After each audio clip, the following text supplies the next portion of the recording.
Assalamualaikum warahmatullahi wabarakatuh.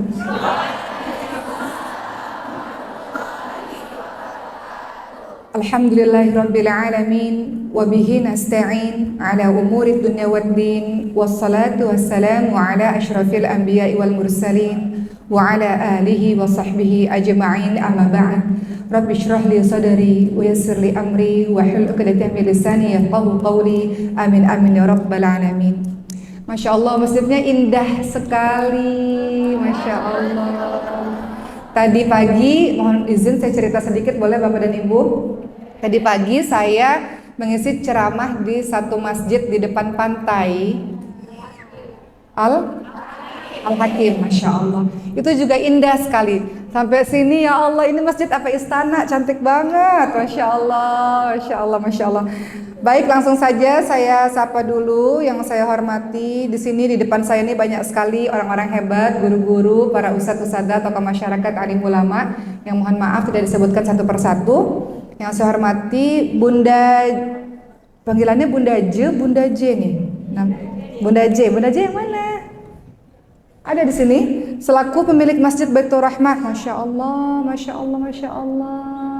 Kapan kita bisa buat masjid seperti ini ya teman-teman semua ya? Pengen nggak buat masjid seperti ini?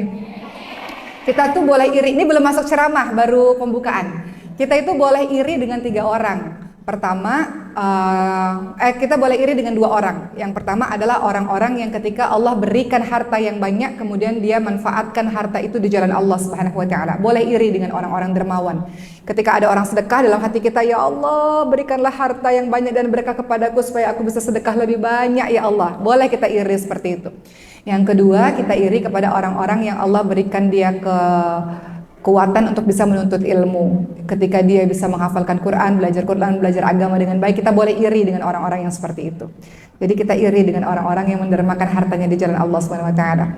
Yang saya hormati untuk seluruh DKM Masjid, para ustadz, asatidz, teman-teman semua dan para jemaah yang tidak bisa saya sebutkan satu persatu, mohon izin saya mau tanya dulu, boleh?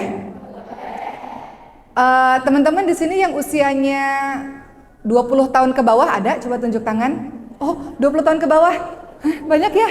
Oh, ABG, oke. Yang usianya 20 sampai 30 tahun? Oke, Masya Allah. Usianya 30 sampai 40 tahun? Ibu, sedikit sekali. 40 tahun ke atas? Oh, Masya Allah. Ini berarti banyaknya usia-usia 20 tahunan ya. Baik. Cerita sedikit sebelum saya membahas pada hari ini, teman-teman semua. Hari ini sebenarnya kedatangan saya, selain safari dakwah, sebenarnya kami ini kan ada pesantren. Pesantrennya mayoritas gratis, di mana alhamdulillah pesantren Quran ini salah satu rumah Qurannya tidak hanya ada di Kota Padang, tapi juga sudah dibuka resmi pada hari ini. Saya akan melakukan peresmiannya di Sungai Pua, Bukit Tinggi, di mana Sungai Pua adalah kampung dari suami saya. Ya. Jadi suami saya itu orang Sungai Pua, Bukit Tinggi. Beliau bersama dengan teman-temannya warga Sungai Pua didukung oleh masyarakat, Masya Allah. Akhirnya kita membuat Maskanul Hufad, rumah Quran yang ada di sana, dan sekarang murid-muridnya sudah pada berdatangan. Dan sore ini saya akan ke sana Insya Allah. Nanti malam mengisi ceramah lagi di Bukit Tinggi ya. Ya, besok ngisi ceramah lagi, begitulah. Ya, jadi senang sekali bisa pulang ke kampung halamannya suami. Kata orang-orang mantu Minang katanya ya, pulang ke kampung halamannya suami. Baik, langsung saja teman-teman semua. Sebentar ya, saya nunggu minum, dehidrasi. Haus sedikit. Baik, hari ini temanya suka-suka saya kayaknya ya. Nggak ada di ini. Bismillah, sebentar ya. Bismillah. Baik, hari ini temanya adalah bagaimana kita bisa masuk surga sekeluarga. Tapi ingin bahas sedikit teman-teman semua. Kalau mau masuk surga, banyak hal yang bisa kita lakukan berdasarkan apa yang Allah sampaikan di dalam Al-Quran. Namun saya ingin membahas sedikit bagaimana kita bisa kuat dalam menghadapi berbagai macam ujian dan musibah. Kemarin saya baru menyampaikan ceramah tapi versi berbahasa Inggris. Ceramah itu akan saya sampaikan kembali pada hari ini dengan versi bahasa Indonesia. Boleh ya teman-teman semua? Kita akan bahas bagaimana cara kita bisa masuk surga Allah Subhanahu wa taala dengan cara menjadi orang yang sabar menghadapi ujian-ujian dari Allah Subhanahu wa taala. Boleh? Jadi hari ini temanya adalah la tahzan innallaha ma'ana. Jangan sedih, sesungguhnya Allah bersama dengan kita. Ada yang sedih di sini? Oh, coba tunjuk tangan yang sedih-sedih. Mana wajah yang sedih-sedih? Masya Allah. Mana yang sedih-sedih? Mana yang sedih-sedih? Insya Allah hari ini temanya tentang itu. Dan orang-orang yang Allah berikan kesabaran dalam menghadapi ujian-ujiannya, insya Allah mudah-mudahan balasannya adalah surga Allah. Kita mulai bahas sekarang ya. Baik teman-teman semua, dalam kehidupan ini silih berganti. Kadang senang, kadang sedih, betul? Ada nggak orang yang bahagia terus? Ada orang yang tertawa terus? Terus kenapa mesti iri dengan kehidupan orang lain di sosial media?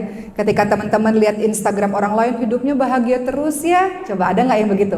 Suaminya sempurna, keluarganya sempurna, kemudian pendidikannya bagus, kayaknya hidupnya bahagia terus deh, tidak seperti kehidupan saya. Ada yang membanding-bandingkan kehidupan kita dengan kehidupan orang lain yang kita lihat di sosial media? Ada? Ada seorang teman berkata begini, aku gak mau lagi main sosial media karena aku iri katanya. Iri aku gak suka ngelihatnya. Kenapa kehidupanku begini dan kenapa kehidupan dia seperti itu, sangat sempurna. Jadi dia kata aku takut ain ya, jadi aku gak mau ngelihat hal-hal seperti itu. Gak ada itu, saya gak ada tadi ada ininya. Oh ini gak ada, yaudah gak apa, oke. Baik, jadi kita harus tahu bahwa nggak ada kehidupan orang yang semuanya sempurna. Dalam artian nggak ada kehidupan yang semuanya bahagia. Ada nggak kehidupan orang yang tawa terus menerus? Nggak ada teman-teman semua. Kehidupan orang itu silih berganti. Kadang ada tawanya, kadang ada tawanya, kadang ada nangisnya. Dan tidak ada orang yang sedih berlarut-larut atau selamanya, tidak ada orang yang bahagia selamanya. Oleh karena itu, sebagai awalan saya menasihati diri saya sendiri, yaitu kalau kita sedang sedih, jangan sedih berlama-lama karena besok kita akan tertawa. Kalau hari ini kita tertawa, bahagia, jangan lupa besok kita akan kembali menangis. Karena Allah menggilirkan kehidupan kita, seperti Allah menggilirkan siang dan malam, Allah juga menggilirkan tawa dan air mata. Jadi kalau ada di antara kita yang hari ini lagi bahagia, siap-siap, sebentar lagi akan nangis lagi. Kalau di antara kita hari ini ada yang hatinya lagi banyak menangisnya, siap-siap, besok akan bahagia lagi. Begitulah seterusnya. Baik teman-teman semua, kita harus ingat Allah Subhanahu wa taala berfirman dalam surah Al-Baqarah ayat ke-155. Enggak hidup. Tolong dihidupin saya. A'udzu billahi minasyaitonir rajim wa lanabluwannakum bisyai'in minal khaufi wal ju'i wa naqsin minal amwali wal anfusi wat thamarat wa basyirus sabirin. Dalam surah Al-Baqarah 155 Allah Subhanahu wa taala berfirman, dan kami akan menguji kamu dengan sedikit ketakutan, dengan kelaparan, kekurangan harta, kekurangan jiwa dan kekurangan buah-buahan, namun beritakan kabar gembira untuk orang-orang yang mana? Yang sabar. Surah Al-Baqarah 155 mengatakan, namun berikan kabar gembira untuk orang-orang yang sabar, yakni orang-orang yang seperti apa? Alladzina idza asabatuhum musibatun qalu inna lillahi wa inna ilaihi raji'un. Yaitu apabila ketika dia ditimpa musibah maka dia mengatakan inna lillahi wa inna ilaihi raji'un. Dia katakan sesungguhnya kami milik Allah dan hanya kepadanya lah kami kembali. Maksudnya apa? Orang-orang yang ketika Allah uji kehidupannya, semua dari kita pasti akan Allah uji dengan ketakutan dalam kehidupan kita. Semua pasti pernah merasakan takut, betul? Pernah merasakan takut? Allah berjanji bahwa Allah akan mengujimu dengan ketakutan. Allah akan mengujimu dengan kekurangan harta, kekurangan jiwa. Kadang-kadang ada orang yang kita cintai pergi terlebih dahulu, meninggal terlebih dahulu. Kekurangan buah-buahan, orang-orang yang dalam keadaan sedang berkebun, tidak menghasilkan atau tidak bisa panen misalnya. Wabasyirus sabirin, beritakan kabar gembira untuk orang-orang yang sabar. Allah sudah memberitahu kita bahwa dalam setiap kehidupanmu pasti engkau akan diuji oleh Allah Subhanahu wa taala. Jadi jangan tanya lagi, kenapa engkau uji aku ya Allah? Karena Allah sudah sampaikan, aku akan mengujimu dengan ketakutan. kelaparan, kekurangan harta, kekurangan jiwa, kekurangan buah-buahan. Allah akan mengujimu dengan ketakutan, kehilangan. Allah akan mengujimu dengan kekurangan. Ketakutan, kehilangan, kekurangan. Selalu ada dalam kehidupan kita, silih berganti. Jadi, jangan lagi tanya, kenapa ya Allah? Kenapa engkau uji aku begini ya Allah? Karena memang dalam kehidupan pasti Allah akan menguji. Tapi Allah berikan jawabannya, wabashirus sabirin. Tapi berikan kabar gembira untuk orang-orang yang sabar. Siapakah mereka orang-orang yang sabar itu? Orang-orang yang ketika ditimpa musibah dia mengatakan inna lillahi wa inna ilaihi raji'un. Artinya, ya Allah, aku tahu ya Allah, semua yang engkau takdirkan ini sesungguhnya memang adalah, atau semua yang engkau berikan ini semuanya milikmu dan akan kembali kepadamu ya Allah. Engkau yang punya. Jadi saat engkau mengambil, sewaktu-waktu kami enggak marah ya Allah. Karena apa yang ada pada diri kami, harta kah, suami kah, anak kah, jiwa-jiwa yang engkau titipkan kepada kami ya Allah, itu milikmu ya Allah. Jadi ketika sewaktu-waktu Allah ambil, jangan marah. Karena itu bukan punya kita. Kenapa teman-teman marah ketika diambil oleh Allah? Karena kita merasa itu milik kita. Betul enggak? Tukang parkir kalau diambil mobilnya sama motornya marah tidak kira-kira? Tukang parkir marah tidak Bu? Ketika diambil motor sama mobilnya yang sedang dititipkan kepadanya itu? Kata kita, Pak tukang parkir, nitip ya mobil ya. Saya parkir di sini, nanti jam 5 saya ambil. Kira-kira ketika jam 5 pemiliknya ambil, tukang parkirnya marah nggak? Kenapa tukang parkir tidak marah ketika mobil-mobil dan motor-motor itu diambil oleh pemiliknya? Karena itu bukan miliknya. Sama seperti kita, dalam kehidupan kita, kata Allah, nanti kadang-kadang aku uji engkau, mungkin dengan mengambil hartamu, mungkin dengan mengambil jiwa-jiwa orang-orang yang engkau cintai. Kata Allah, wabashirus sabirin. Beritakan kabar gembira untuk orang-orang yang sabar, yaitu orang-orang yang memahami, orang-orang yang tahu bahwa semuanya itu milik Allah, bahkan dirimu bukan milikmu, diri kita punya Allah.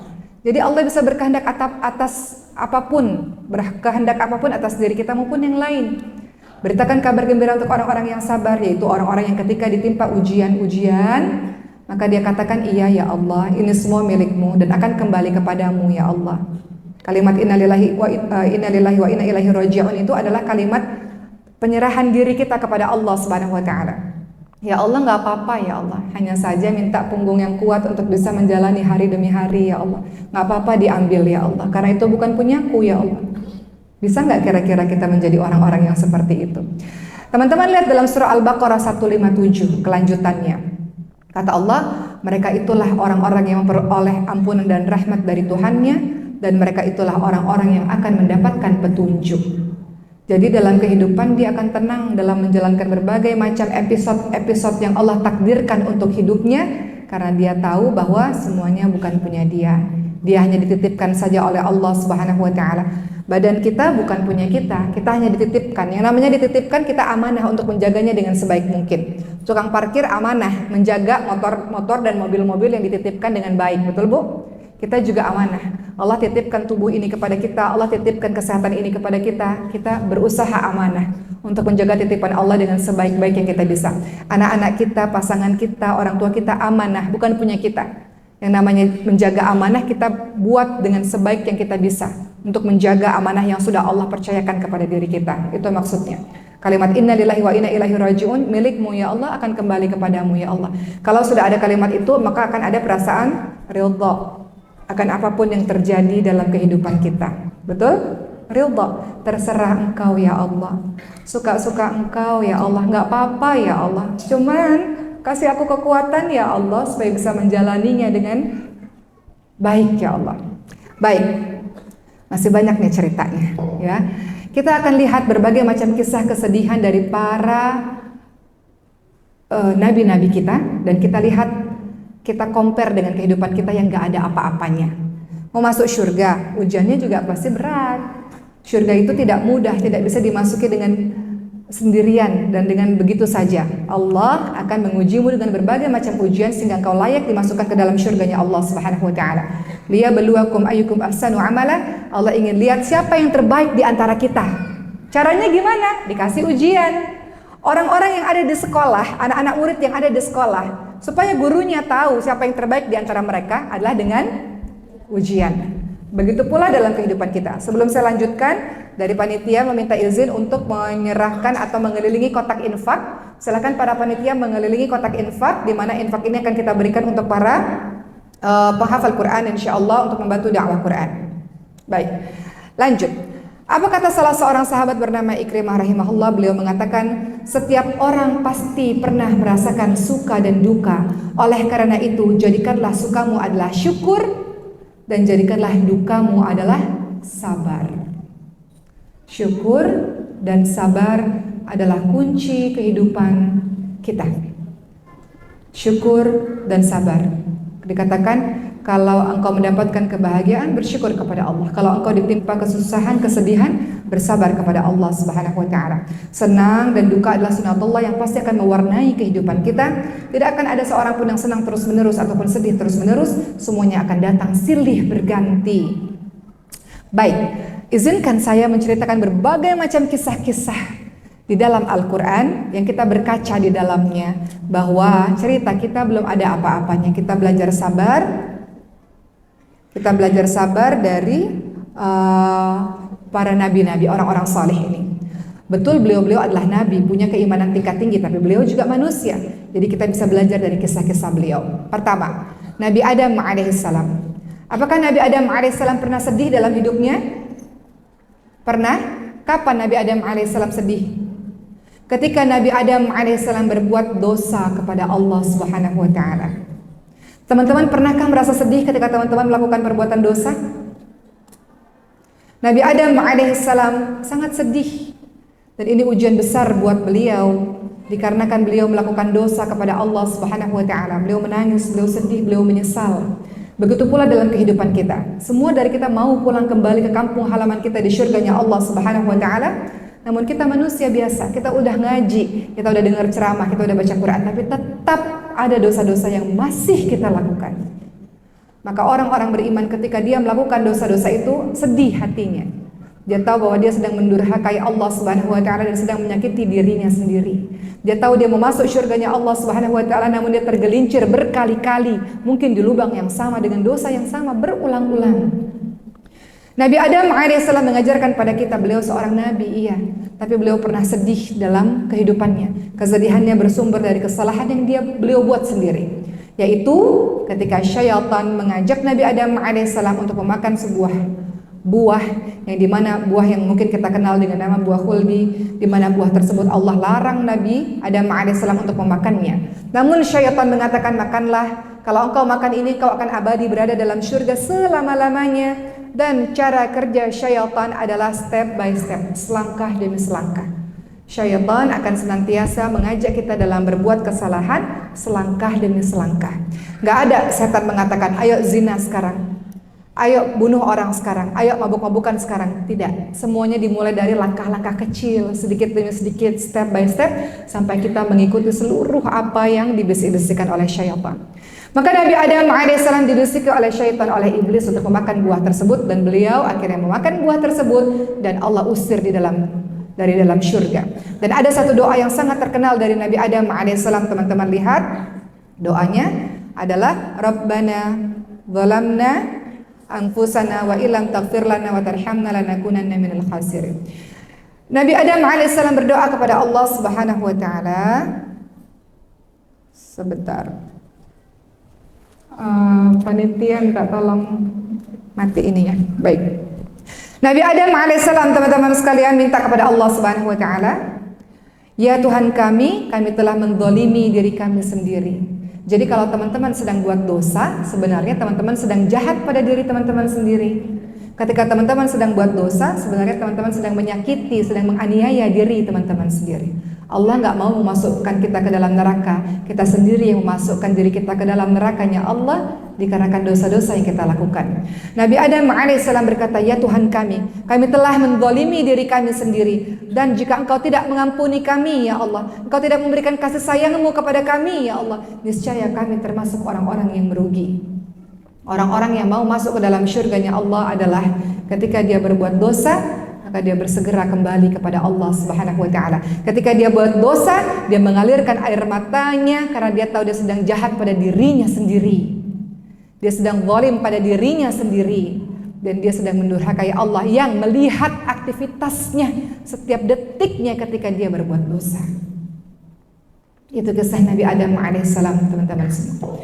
Kisah Nabi Ibrahim alaihissalam. Apakah Nabi Ibrahim alaihissalam pernah sedih dalam hidupnya dan pernah diberikan ujian dahsyat oleh Allah dalam hidupnya? Pernah. Nabi Ibrahim alaihissalam digambarkan, teman-teman semua, menginginkan seorang anak sejak lama, namun Allah tidak kunjung memberikan anak. Ketika Allah Subhanahu wa taala pada akhirnya memberikan anak, yaitu Ismail alaihissalam di usia senjanya, lalu Allah menguji Nabi Ibrahim alaihissalam dengan meminta Nabi Ibrahim alaihissalam untuk meninggalkan anak tersebut di kota Mekkah yang tidak ada air, tidak ada penghuni, tidak ada kehidupan sama sekali. Anak yang ditunggu puluhan tahun. Ketika anak itu lahir baru bahagia sebentar, baru sebentar bahagia setelah penderitaan yang berpuluh-puluh tahun. Ketika bahagia itu telah dirasakan, Allah kembali mengujinya dengan kesedihan, dengan dipisahkanlah keluarga itu, dipisahkanlah beliau dengan anak yang ditunggu-tunggu selama ini. Apakah menetes air mata beliau? Menetes air mata beliau. Ketika beliau tinggalkan anak yang masih bayi dengan istrinya di kota Mekkah. Kemudian istrinya mengatakan, suamiku, sungguh engkau meninggalkan kami di tempat ini, suamiku. Tanpa berkata panjang, beliau hanya mengangguk dan kemudian meninggalkan istri dan anaknya sambil mengangkat tangan kepada Allah Subhanahu wa taala, berdoa agar anak dan istrinya dilindungi oleh Allah Subhanahu wa taala. Kadang-kadang dalam kehidupan kita rasanya penderitaan bertahun-tahun, baru bahagia sebentar, tiba-tiba menderita lagi. Ada di antara kita yang seperti itu? Baru dikasih bahagia sebentar, tiba-tiba Allah ambil lagi nikmat itu, Allah ambil lagi kebahagiaan itu. Begitulah teman-teman semua. Nabi Ibrahim alaihissalam juga begitu. Beliau nabi, ya beliau nabi, namun beliau juga manusia. Sengaja diceritakan kisahnya di dalam Al-Quran agar kita bisa mengambil pelajaran akan kisahnya itu. Nabi Ibrahim alaihissalam baru bahagia sebentar, Allah uji lagi. Kemudian setelah akhirnya ditinggalkan di tempat itu, akhirnya alhamdulillah Mekah menjadi makmur, menjadi subur karena ada air Zam-Zam. Mau ketemu lagi, baru mau ketemu, tiba-tiba Allah datang dalam mimpi. Allah memberitahukan dalam mimpi Nabi Ibrahim alaihissalam di dalam surah As-Saffat ayat 102 untuk menyembelih anak itu. Baru mau ketemu lagi, baru mau bahagia lagi, Allah perintahkan disembelih anak itu. Apakah Nabi Ibrahim menangis? Menangis.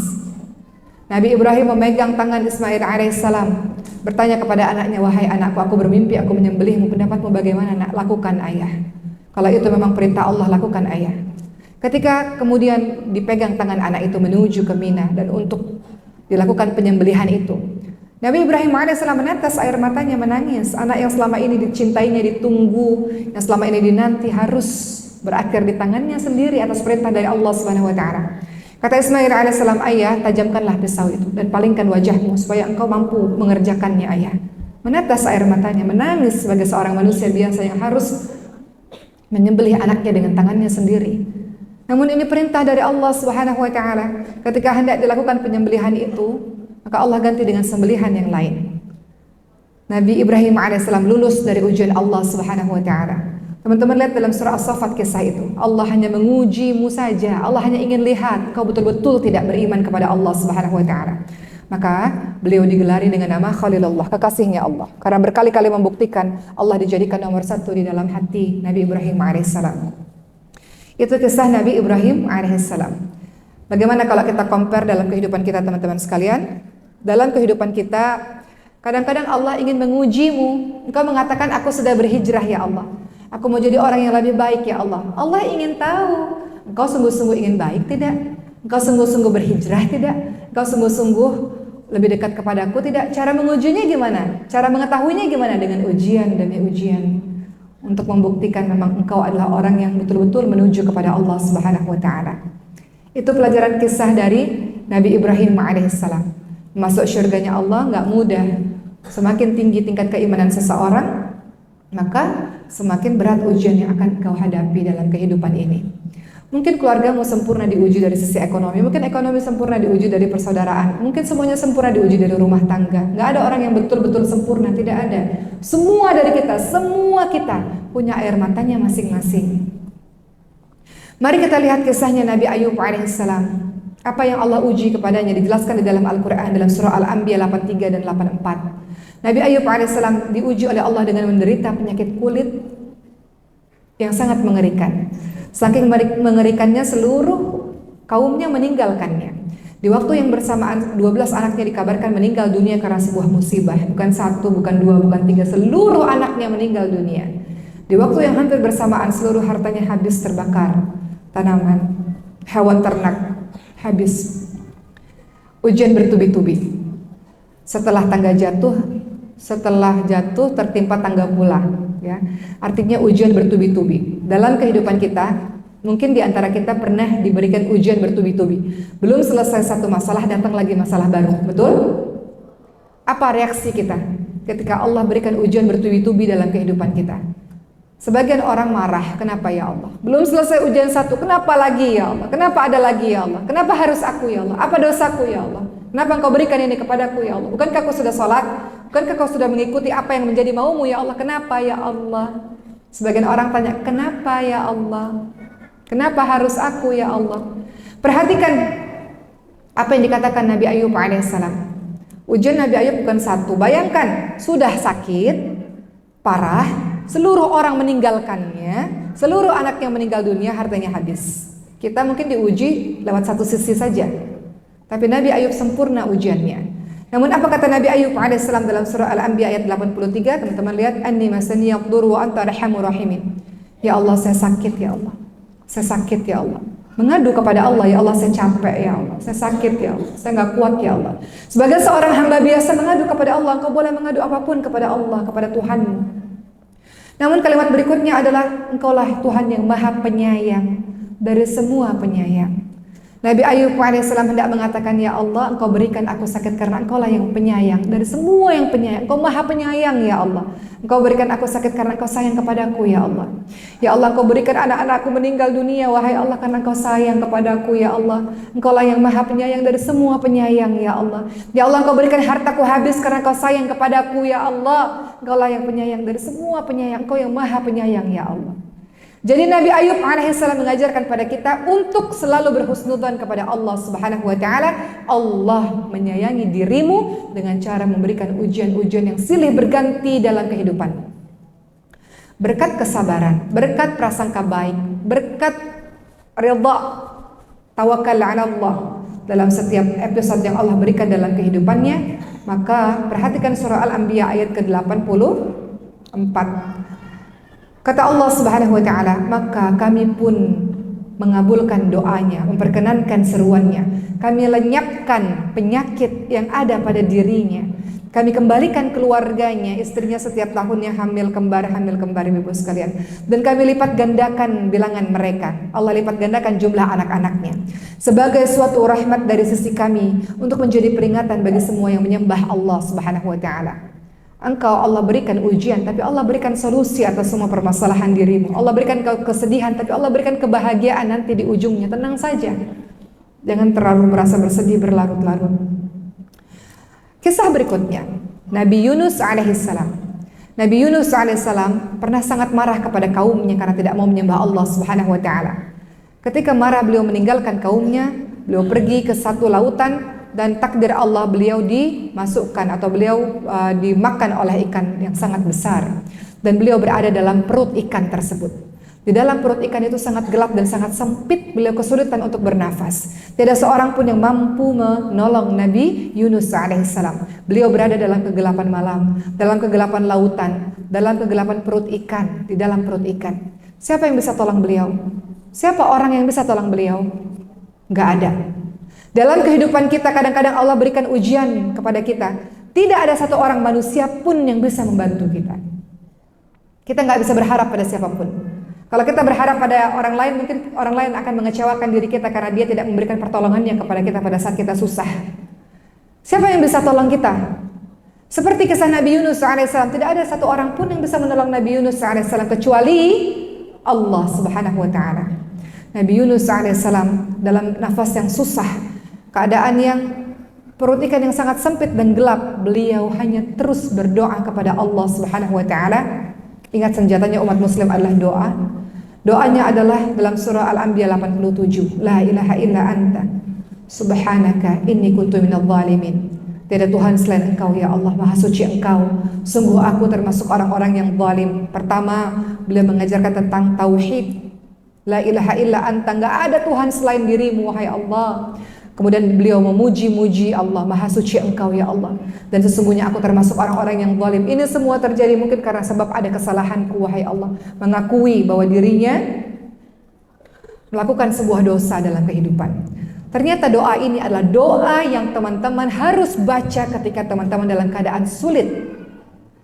Teman-teman baca doa ini ketika teman-teman dalam keadaan susah, dalam keadaan gak tahu harus bagaimana dalam menyelesaikan sebuah permasalahan, dalam keadaan gundah, dalam keadaan takut. Teman-teman baca doa ini, La ilaha illa anta subhanaka inni kuntu minadh dhalimin, di mana doa ini pula yang dibaca oleh Rasulullah SAW ketika Rasulullah bersedih.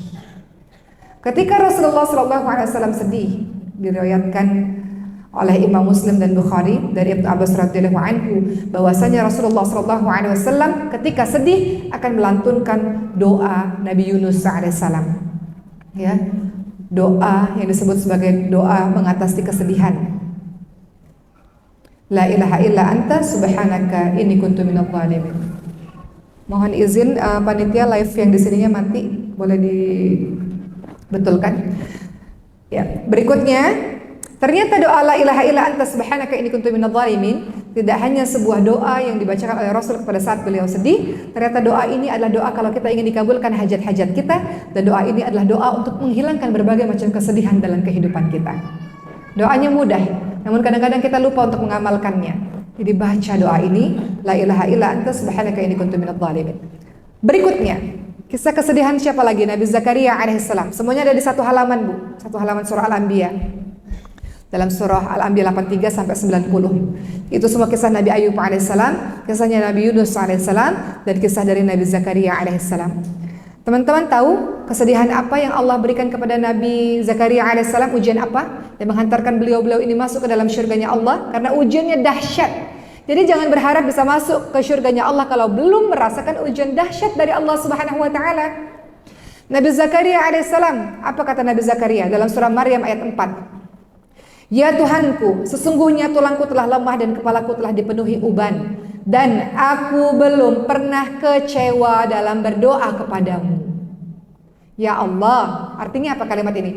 Aku berdoa puluhan tahun ya Allah, sampai badanku, tulangku melemah, sampai rambutku memutih, kau belum kabulkan ya Allah. Tapi aku gak pernah kecewa, belum pernah kecewa dalam berdoa kepadamu ya Allah. Itu artinya Nabi Zakaria alaihissalam meminta anak kepada Allah Subhanahu wa taala, sampai beliau beruban, sampai badannya atau tulangnya rapuh, dan istrinya mandul, dikabarkan mandul. Namun kata beliau, tapi aku belum pernah kecewa berdoa kepadamu ya Allah. Aku masih terus berdoa kepadamu ya Allah, masih terus meminta kepadamu ya Allah. Maka dalam surah Al-Anbiya 89, bagi teman-teman yang menanti jodoh atau bagi teman-teman yang mau memiliki anak, baca doa ini.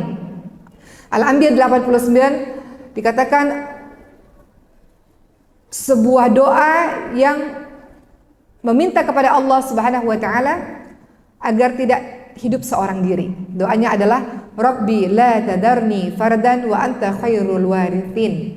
Ya Allah, janganlah Engkau biarkan aku hidup seorang diri. Ada di antara kita yang hidup sendirian? Ada beberapa jemaah yang mengatakan saya ini sudah tua, belum menikah, nggak punya ibu, nggak punya ayah, nggak punya anak, nggak punya cucu, hidup sebatang kara sendirian, sama kucing di rumah katanya. Banyak teman-teman sekalian orang-orang yang hidup seorang diri. Maka baca doa ini, Rabbi la tadarni fardan wa anta khairul warithin. Dalam keadaan terus berdoa puluhan tahun loh Bu, teman-teman, bukan doa setahun, 2 tahun, 3 tahun, puluhan tahun. Apa balasan Allah kepada orang yang betul-betul sungguh-sungguh berdoa dengan sabar? Teman-teman lihat dalam surah Al-Anbiya 90, maka kami perkenankan doanya, kami kabulkan doanya, kami anugerahkan, berikan kepadanya anak yaitu Yahya alaihissalam, dan kami jadikan istrinya bisa mengandung. Sesuatu yang mustahil, tidak ada yang mustahil bagi Allah Subhanahu wa taala. Kami jadikan istrinya bisa mengandung. Kata Allah apa? Sesungguhnya mereka, Zakaria alaihissalam dan istrinya, adalah orang-orang yang selalu bersegera dalam mengerjakan perbuatan-perbuatan baik. Ternyata amal-amal baik kita menjadi wasilah doa kita mudah dikabulkan oleh Allah Subhanahu wa taala. Kata Allah, sesungguhnya mereka adalah orang-orang yang bersegera dalam melakukan perbuatan-perbuatan baik, dan mereka berdoa kepada kami dengan harap dan cemas. Dengan khauf dan roja, dengan harap dan cemas. dan mereka adalah orang-orang yang khusyuk kepada kami. Jadi dalam berdoa itu harus ada khauf dan roja, harus ada harap dan cemas. Kita berharap doa kita dikabulkan. Di satu sisi kita takut, ya Allah kabulkanlah. Kalau kita ada rasa takut doa kita nggak dikabulkan, di satu sisi kita berharap doa kita dikabulkan, kita akan bersungguh-sungguh berdoa kepada Allah Subhanahu wa taala. Kalau kita merasa doa kita pasti dikabulkan, nah nanti kita menjadi lalai. Sekali dua kali berdoa lalai. Tapi kalau ada perasaan cemas, ya Allah kabulkan ya Allah, kabulkan ya Allah, kita akan terus istiqomah dalam doa-doa kita. Maka dikatakan kalau berdoa dengan takut dan dengan harap dan cemas. Dan kalau engkau ingin doamu dikabulkan oleh Allah Subhanahu wa taala, beramal saleh. Karena amal-amal saleh menjadi perantara doamu mudah dikabulkan oleh Allah Subhanahu wa taala. Teman-teman pernah dengar kisah tentang 3 orang yang terjebak di dalam gua? Diceritakan dalam hadis riwayat muttafaqun alaih. Orang ini mereka terjebak dalam gua, lagi hujan badai. Tiba-tiba pintu gua tertutup dengan batu yang sangat besar. Tiada seorang pun yang bisa tolong mereka. Ketika batu digeser juga tidak bisa. 3 orang ini akhirnya berdoa kepada Allah dengan perantara amal soleh mereka. Jadi amal soleh bisa membuat doa kita dikabulkan oleh Allah. Kata orang pertama, ya Allah, saya berbakti kepada ibu ayah saya ya Allah. Saya berikan makan dengan tangan saya ya Allah. Dan Allah lihat ini sebuah amal soleh. Allah geser batu itu sedikit. Orang kedua, ya Allah, saya mencintai seseorang ya Allah. Dan dia mencintaiku ya Allah. Dan ada masa di mana kami bisa melakukan suatu dosa itu.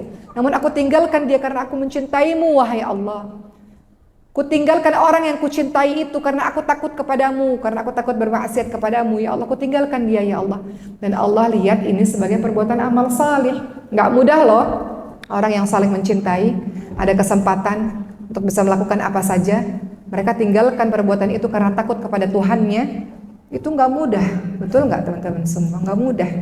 Dan Allah lihat itu sebagai sebuah amal saleh. Allah geser batu itu. Orang ketiga mengatakan, saya berikan gaji pegawai saya dengan sempurna, dengan baik. Maka pada akhirnya Allah geser semua batu itu sehingga mereka bisa selamat. Jadi makanya ketika Allah mengatakan Allah kabulkan doa dikarenakan mereka bersegera dalam melakukan kebaikan. Kalau kita ingin doa kita dikabulkan oleh Allah, bersegera dalam melakukan berbagai macam amal-amal saleh.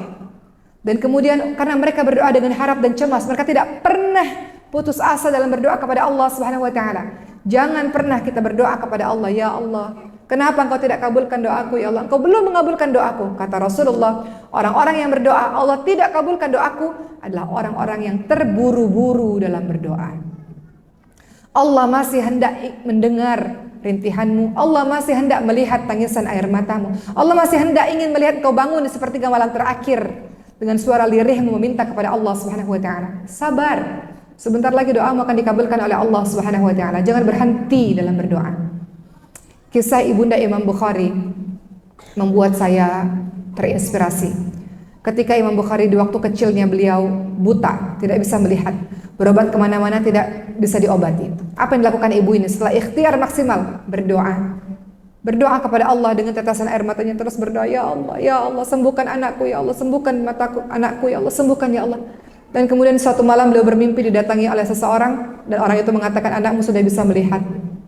Maka ketika ibu ini buka matanya, ajaibnya Imam Bukhari sudah bisa melihat, anak ini sudah bisa melihat. Kira-kira kejadian ini bisa terjadi nggak dalam kehidupan kita? Banyak? Banyak bagi orang-orang yang percaya. Saya nggak bosan-bosannya cerita ini. Tadi pagi saya cerita ini juga teman-teman sekalian. Ibu saya berhenti nafas 5 menit, mungkin sebagian teman-teman sudah tahu. Di depan mata saya, nafas itu udah nggak ada lagi. Badannya dingin dan kulitnya pucat. Masuk ke ICU dengan seluruh ventilator dan yang lain-lainnya. Dokter mengatakan kejadian ini sangat susah. Bersiap-siap akan apapun yang terjadi. Kemudian saya ingat kisah berbagai macam doa yang dikabulkan oleh Allah Subhanahu wa taala. Enggak ada yang enggak mungkin bagi Allah. Kalau Allah sudah katakan kun fayakun, enggak ada yang enggak mungkin bagi Allah. Mudah bagi Allah, teman-teman semua, dalam merubah keadaan seseorang, mudah. Maka berdoa kepada Allah Subhanahu wa taala. Dan alhamdulillah ibu saya dalam keadaan sehat hari ini. Allah berikan kesempatan hidup lagi untuk ibu saya, alhamdulillah. Begitulah banyak cerita teman-teman semua. Jangan pernah putus asa. Jangan pernah merasa bahwa engkau kehilangan harapan. Engkau punya Allah dan Allah bisa berkehendak apapun atas kehidupanmu. Kenapa putus asa? Tinggal angkat tanganmu, berdoa kepada Allah dengan suara lirih, merintih kepada Allah Subhanahu wa taala. Sungguh-sungguh meminta, tiada bosan. Berjam-jam, berhari-hari, berminggu-minggu, berbulan-bulan, bertahun-tahun minta kepada Allah. Sudah banyak bukti bagaimana Allah mengabulkan doa-doamu. Allah mengabulkan doa Nabi Zakaria alaihissalam karena kata Allah apa? Mereka orang yang bersegera dalam melakukan kebaikan dan mereka orang-orang yang senantiasa berdoa dengan harap dan cemas, artinya istiqamah dalam berdoa kepada Allah Subhanahu wa taala. Mereka adalah orang-orang yang khusyuk kepada Allah. Khusyuk kepada Allah Subhanahu wa taala. Ibadah yang khusyuk, doa yang khusyuk. Menghadirkan sepenuh hati ketika beribadah kepada Allah Subhanahu wa taala. Enggak semua orang bisa melakukannya. Nggak semua orang bisa dalam tahapan seperti itu, maka minta kepada Allah Subhanahu wa taala, ya Allah bantu aku untuk bisa melakukan amal saleh, bantu aku untuk bisa melakukan ibadah di hadapan-Mu ya Allah dengan sebaik-baiknya ya Allah. Kisah Siti Maryam diceritakan dalam surah Ali Imran, dalam surah Maryam juga sama. Beliau-beliau para nabi berat ujiannya, beliau-beliau orang-orang saleh berat ujiannya, dan teman-teman juga orang-orang saleh akan berat juga ujiannya. Siti Maryam, tapi apakah kita boleh mengeluh? Mengeluh pada Allah? Atau curhat pada Allah boleh? Cemas boleh? Takut boleh nggak? Perasaan takut? Menangis boleh? Boleh. Siti Maryam juga pernah nangis, pernah takut, pernah cemas, kadang-kadang putus asa. Ada juga manusia biasa, boleh nggak putus asa kadang-kadang? Pernah? Kadang-kadang, tapi nggak selamanya. Nangis pernah kan? Boleh nggak? Boleh, boleh sekali. Mengadu kepada Allah bahwa kita nggak kuat, boleh nggak? Boleh sekali. Siti Maryam, orang yang seumur hidupnya beribadah kepada Allah Subhanahu wa taala, teman-teman semua. Siti Maryam kehidupannya hanya di mihrab, berdoa kepada Allah, bermunajat kepada Allah Subhanahu wa taala. Gadis yang saleh. Tiba-tiba malaikat datang di hadapannya dan tiba-tiba mengatakan, "Engkau akan mengandung." Apa kata Siti Maryam dalam surah Ali Imran ayat 47? Ya Tuhanku, bagaimana mungkin aku bisa punya anak? Padahal belum pernah aku disentuh sekalipun oleh laki-laki lainnya. Maka malaikat Jibril itu menjawab, demikianlah Allah menciptakan apa yang Allah kehendaki. Kalau Allah sudah berkehendak, kita mau buat apa? Kalau Allah sudah menakdirkan itu untuk kita, terus kita mau ngapain? Gak ada cara lain selain menerimanya, betul? Makanya kita ini harus beriman kepada qada dan qadar.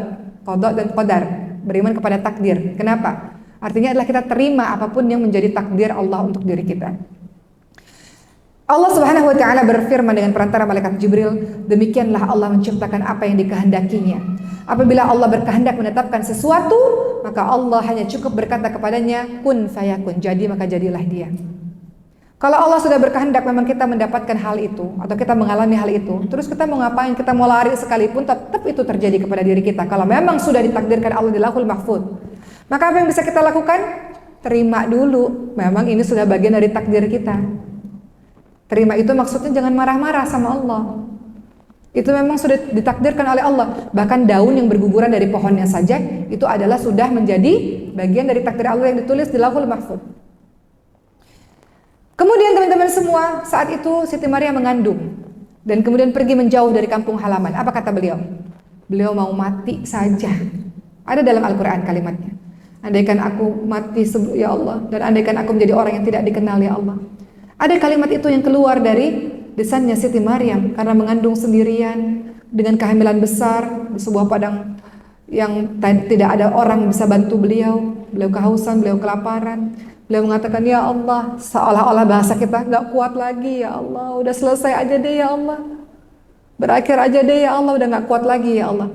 Siti Maryam saja, seorang yang salihah seperti itu, bisa atau boleh kadang-kadang putus asa, kadang-kadang sedih, kadang-kadang gak sanggup mengadu kepada Tuhan, ya boleh kok, tapi gak berlarut-larut. Karena setelah itu Allah minta, Maryam gak sendirian, boleh makan. Ini ada pohon kurma, gerakkan pohon kurma itu. Allah minta engkau bergerak. Allah minta kita dalam keadaan sesedih apapun, sedown apapun, kita rasa udah gak tahu lagi.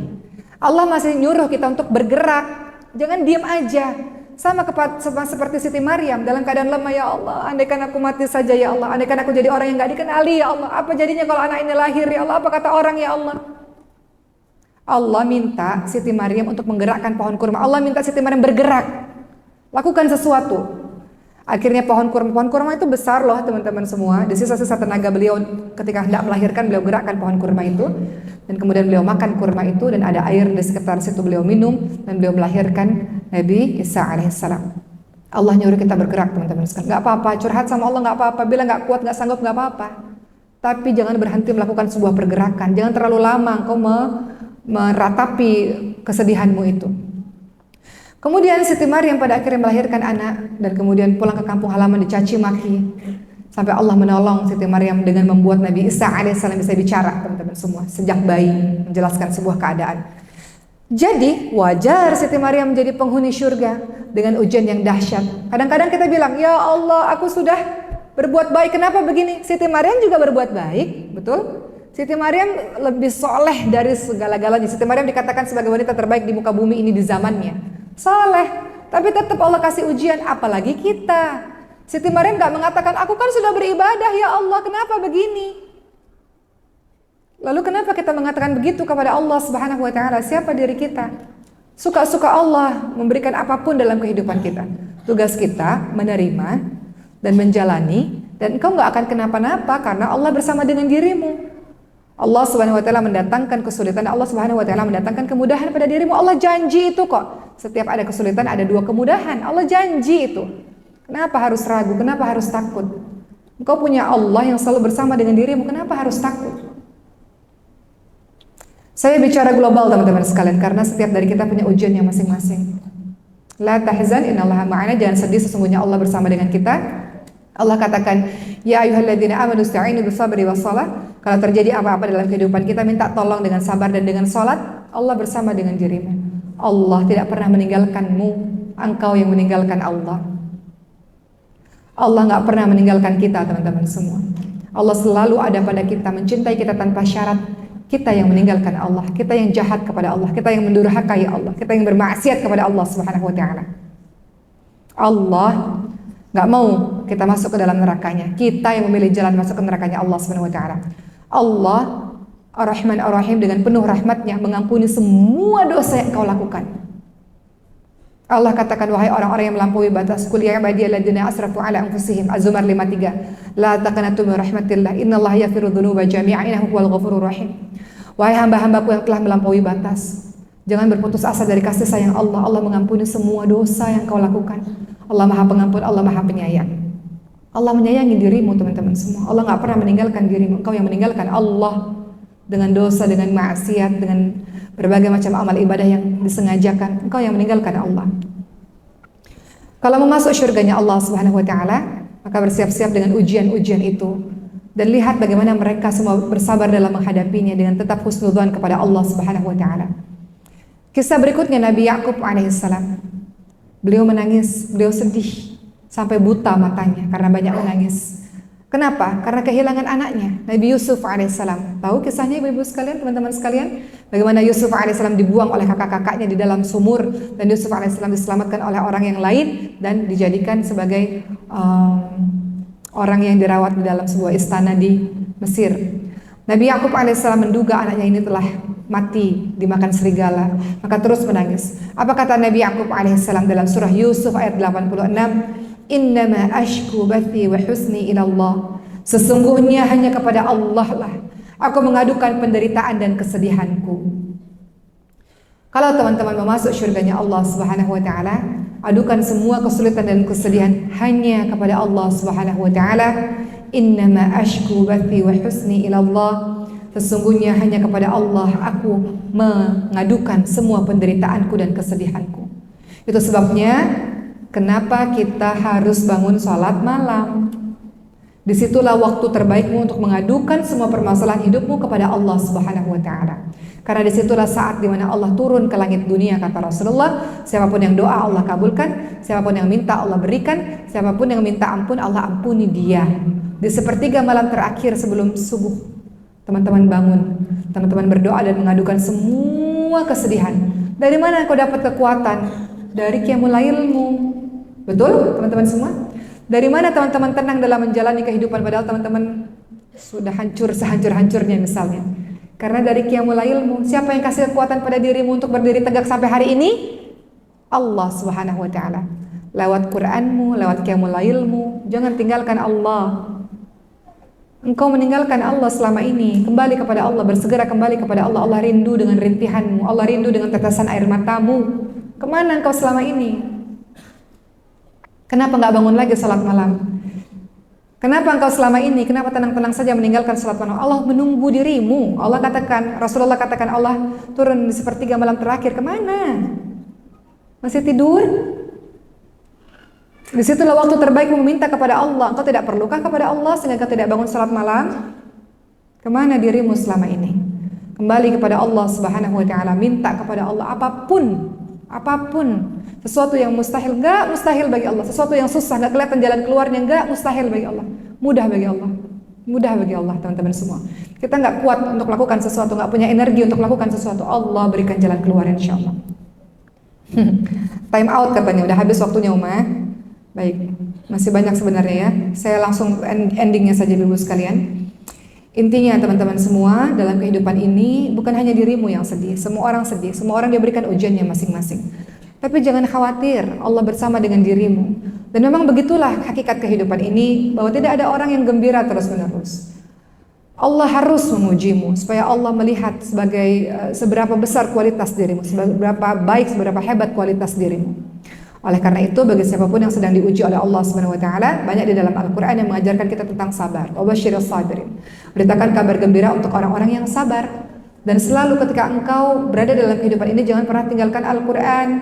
Dalam surah Thaha ayat 2 dikatakan, Ma anzalna 'alaikal Qur'ana litashqa. Dan kami tidak menurunkan Al-Quran supaya engkau menjadi susah. Al-Quran itu membuat engkau bahagia. Al-Quran yang akan menghiburmu. Al-Quran yang mendatangkan kekuatan kepada dirimu. Jadi baca Quran setiap hari, setiap saat, setiap waktu. Al-Quran yang menjadi penguat bagi semua episode kesedihan yang kau jalani. Al-Quran yang menjadi obat bagi kehidupanmu. Islam tidak membuatmu sedih, teman-teman sekalian. Islam membuatmu bahagia. Oleh karena itu Allah Subhanahu wa Ta'ala menurunkan Al-Quran untuk menjadi mukjizat bagi Rasulullah SAW untuk membuat kita bahagia. Jadi Islam tidak mau, atau Allah Subhanahu wa Ta'ala tidak mau hamba-hambanya bersedih terus-menerus. Kalau engkau bersedih terus-menerus, maka itu kebahagiaan bagi syaitan. Dan syaitan akan memanfaatkan dirimu. Syaitan akan membuatmu malas beribadah, membuatmu tidak produktif, membuatmu tidak mau atau malas melakukan amal-amal salih. Maka untuk semua saudara-saudaraku yang ingin masuk syurganya Allah, mungkin sebagian dari kita saat ini sedang dirundung duka atau sedih, ada masalah, tapi jangan berlarut-larut. Kondisi kita memang tidak selamanya dalam kondisi yang suka dan bahagia, karena dia akan datang silih berganti. Ingat bahwa semua takdir yang Allah berikan kepada kita semuanya adalah baik. Kalau kita pandang dari satu sisi, mungkin kita rasa nggak enak, kita rasa susah ya Allah. Tapi kalau kita pandang dari sisi yang lain, Masya Allah, banyak hikmah yang Allah hendak berikan kepada diri kita. Apa kata Rasulullah? Tidaklah seorang muslim tertimpa suatu keletihan, suatu penyakit, kekhawatiran, kesedihan, dan tidak juga gangguan dan kesusahan, bahkan duri yang melukai dirinya, melainkan Allah akan menghapus kesalahan-kesalahannya. Allah akan bersihkan dirimu sebelum kembali kepada Allah Subhanahu wa Ta'ala lewat ujian-ujian yang kau sabar dalam menghadapinya. Ingat, Allah katakan fa inna ma'al usri yusra, sesungguhnya setelah kesulitan pasti ada kemudahan. Sesungguhnya setelah kesulitan pasti ada kemudahan. Insya Allah semua badai akan cepat berlalu. Allah akan menjadikan diri kita sebagai orang-orang yang sabar, dan Allah akan membalas orang-orang yang sabar ini dengan jannahnya, dengan syurga dari Allah Subhanahu wa Ta'ala. Dan akhirnya nanti para malaikat akan menyambut kita dengan kalimat salamun alaikum bima sabartum. Salam sejahtera untuk orang-orang yang sabar. Sudah cukup kesedihanmu, sudah cukup kepedihanmu, sudah cukup engkau begitu sabar. Silakan masuk syurga. Selama-lamanya engkau akan bahagia di dalam syurga berkat kesabaranmu di dunia. Alhamdulillahirrabbilalamin. Sudah selesai ceramahnya pada hari ini, Ibu sekalian. Hari ini saya mau menayangkan satu buah video. Oh, nggak bisa. Oke, kalau begitu saya cerita saja. Hari ini kita akan sama-sama berdonasi semampu ibu-ibu sekalian. Tapi mohon maaf karena hadiah kami terbatas, maka nanti panitia akan menyampaikan sesuatu untuk diberikan hadiah-hadiah ini kepada beberapa orang. Ibu-ibu sekalian, saya cerita sedikit bahwa semua yang berbaju-baju seperti ini mereka adalah penghafal Quran. Mereka menyelesaikan hafalan Qurannya di pesantren Tahfidz Maskanul Hufat. Pesantren ini bukan punya saya, ini punya umat, karena didanai oleh umat. Pada saat safari dakwah orang-orang bersedekah, maka didanai oleh umat. Maka sebagian besar orang-orang yang belajar di pesantren Tahfidz Maskanul Hufat semuanya gratis. Sebagian besar gratis, kalau beasiswa. Mereka datang dari seluruh Indonesia. Saat ini alumninya sudah 800 orang. Sebagian mereka setelah selesai kuliah, alhamdulillah dengan beasiswa lagi-lagi melanjutkan kuliah mereka di dalam maupun di luar negeri. Sebagian mereka mendapatkan beasiswa kuliah di Yaman, di Mesir, kemudian kemarin baru dikirim ke Jordan, menjadi pengajar di berbagai macam belahan dunia lainnya. Semuanya berkat donasi dari ibu-ibu sekalian. Dan di Sumatera Barat khususnya sudah ada di Kota Padang dan di Sungai Pua. Sore ini saya akan menuju ke Sungai Pua karena masyarakat di sana dan didukung oleh kepala desa, saya berterima kasih, mereka mendirikan rumah Quran Maskanul Huffaz, di mana sudah datang anak-anak dari seluruh penjuru Indonesia, khususnya yang paling banyak anak-anak dari Sumbar yang belajar di sana. Maka hari ini kita berdonasi untuk mereka, anak-anak yang sebagian besar yatim piatu mu'alaf du'afa, anak-anak yang tidak mampu, tapi sebagian lagi ada anak-anak yang berprestasi. Bayangkan kalau kita, mungkin kita belum jadi penghafal 30 juz Al-Quran, namun dengan apa yang kita bisa berikan kepada mereka, mudah-mudahan Allah catat kita sebagai orang yang turut berjuang dengan Al-Quran, dan Allah hadiahkan, anugerahi wasilah amal saleh kita, wasilah sedekah kita. Allah jadikan anak-anak kita dan keturunan kita menjadi ahlul Quran insyaallah. Terima kasih ibu-ibu sekalian, mohon maaf lahir batin. Assalamualaikum warahmatullahi wabarakatuh.